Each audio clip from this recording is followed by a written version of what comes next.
Hi, welcome to hash tag నేను మీ మనోజ్. అయితే చాలా చోట్ల సార్వత్రిక ఎన్నికల్లో సెంటిమెంట్ అస్త్రం అనేది బెడిసి కొట్టినా సరే, ఇప్పుడు ఆ సెంటిమెంట్ అస్త్రమే ఆయనకి బూమరాంగ్ అయిందని చెప్పాలి. జగన్కి ఒక రకంగా ప్లస్ అయిందని చెప్పుకోవాలి. సో ఈ వీడియో స్కిప్ చేయకుండా చివరికి చూడండి, మీకు ఒక బెస్ట్ కంటెంట్ ఇస్తాను. అయితే మొన్నటి సార్వత్రిక ఎన్నికల్లో అటు కేంద్రం, ఇటు తెలుగు రాష్ట్రాల ప్రధాన పార్టీలు కోలుకోలని దెబ్బతీశాయి. ఎన్నికలు పూర్తయి 2 నెలలు అవుతున్నా సరే ఇప్పటికీ ఆ పార్టీ ప్రధాన నేతలు తాము ఎందుకు ఓడిపోయాము అని విశ్లేషించుకునే పనిలో ఉన్నారు.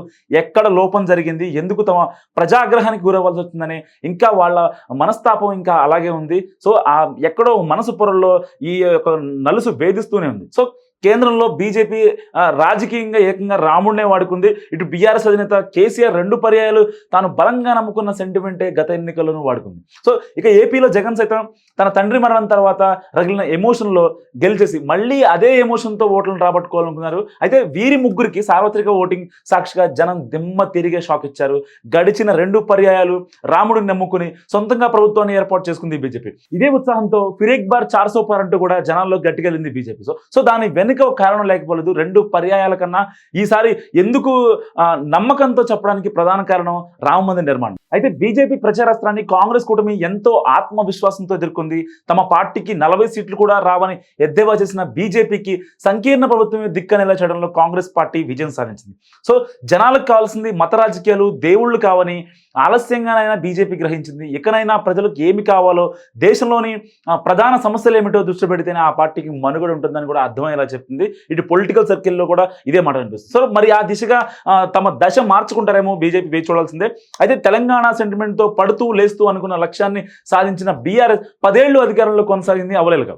కానీ మూడోసారి మాత్రం చాలా గట్టి దెబ్బతింది. తాము ఏం చెప్పినా నమ్మేస్తారని ఆ పార్టీ అగ్రనేతలు భావించడమే ఇందుకు ఒక కారణంగా చెప్పొచ్చు. పైగా మూడోసారి చాలా ఈజీగా గెలిచేస్తామని మితిమీరిన ఆత్మవిశ్వాసం ఆ పార్టీ నేతల్లో కనిపించింది. తెలంగాణ సెంటిమెంట్ అయితే వర్కౌట్ అయింది ఈ 10 ఏళ్ళు. కానీ అందుకు తగ్గ రీతిలో నీళ్లు, నిధులు, నియామకాలు విషయంలో తెలంగాణ ప్రజలు తమకు అన్యాయమే జరిగిందని భావించడమే ఆ పార్టీ ఓటమికి ప్రధాన కారణం. సో సామాన్య ప్రజల పక్షాన చేరకుండా కేవలం సమాజంలో కొన్ని వర్గాలని నెత్తికెక్కించుకోవడం, ఉద్యమకారులను పక్కన పెట్టడం, ఇతర పార్టీల నుంచి వలసలు వచ్చిన వారికి పెద్దపేట వేయడం, ఇవన్నీ పార్టీ ఓటమి కారణమయ్యాయి.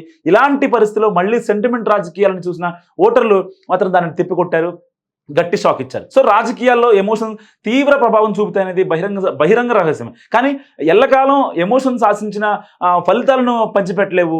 ఈ విషయాలను అంచనా వేయడంలో వైసీపీ విఫలమైంది. వైఎస్ఆర్ మరణం తర్వాత జరిగిన రాజకీయ పరిణామాలు అన్నీ కలిసి వచ్చి జగన్ అధికార పీఠం దక్కించుకోగలిగారు. కానీ దానిని ఎంతో కాలం నిలబెట్టుకోలేక తిరిగి అధికారం కోల్పోయారు. సో వైసీపీ చరిష్మా ఆయన మరణం తర్వాత చోటు చేసుకున్న పరిణామాలతో జగన్పై ప్రజల్లో సానుభూతి మరింతగా పెరిగింది. అదే సమయంలో ప్రజా సంకల్ప యాత్ర ఇవన్నీ కలిసి రావడంతో జగన్ అనుకున్న లక్ష్యాన్ని 2019లో రీచ్ అయ్యారు. కానీ సంస్థాగతంగా పార్టీని పటిష్టం చేయకుండా ఉదాసీనంగా వ్యవహరించింది వైసీపీ. అధికారంలో ఉన్నప్పుడు కార్యకర్తలను పెద్దగా పట్టించుకోలేదు. వైసీపీ కార్యకర్తలను కాదని వాలంటీర్లు నమ్ముకొని మోసపోయింది. పైగా నియంత్రణ లేని మంత్రివర్గం ఇష్టారీతిని మాట్లాడే నోరు పారేసుకోవడం, చంద్రబాబును జైలుకు పంపడం వంటి చర్యలు ఇవన్నీ కూడా వైసీపీకి గ్రౌండ్ లెవెల్లో వ్యతిరేకత పెంచాలనేది అందరికీ తెలుసు. సో తండ్రి ఎమోషన్ మాత్రం ఎంత మాత్రం జగన్కు వర్కౌట్ కాలేదు. వెడిసి కొట్టిన ఎమోషన్స్ పై మీరే అనుకుంటున్నారో మా కామెంట్ రూపంలో తెలియజేయండి. చూస్తూనే ఉండండి హ్యాష్ ట్యాగ్.